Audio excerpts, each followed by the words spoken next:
Bonjour, je suis Antoine Hamelin du Gym SST Laval. Je suis avec Jonathan Beaulieu-Richard des Alouettes de Montréal. On va vous démontrer aujourd'hui les curls.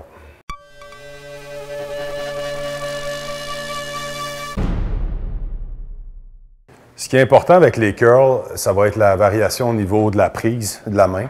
Donc, tantôt, Joe nous a démontré des curls en supination complet.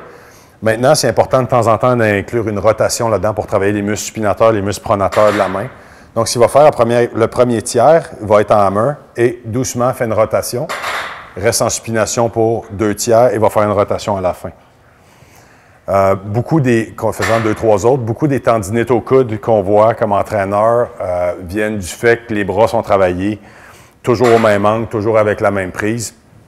Donc, amener un petit peu de variété là-dedans, c'est bien intéressant. Deuxième point qui va être vraiment intéressant, j'aime avoir mes athlètes qui travaillent avec le dos appuyé sur un banc.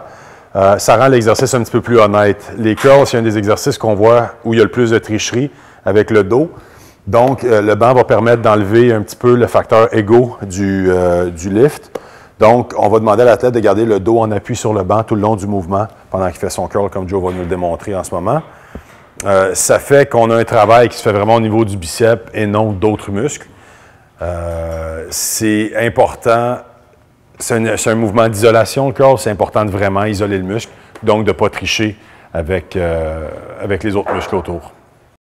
L'entraînement des avant-bras est quelque chose de souvent négligé dans la plupart des programmes d'entraînement.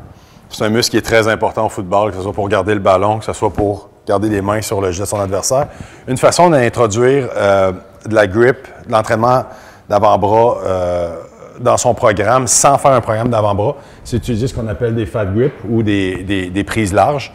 On a un outil ici qui coûte pas cher à commander qui s'appelle les fat grips. Sinon, on peut juste enrouler une serviette autour du dumbbell. Donc, Joe va nous montrer. C'est sûr que ça rend l'exercice un petit peu plus difficile, mais ça augmente le recrutement des fléchisseurs de l'avant-bras, qui, encore une fois, sont un muscle très important pour l'intégrité du coude. Quand on a le fat grip, à ce moment-là, on s'assure juste de serrer le plus fort possible. Et puis, on a un exercice qui va être un 2 dans 1 à ce moment-là. Merci.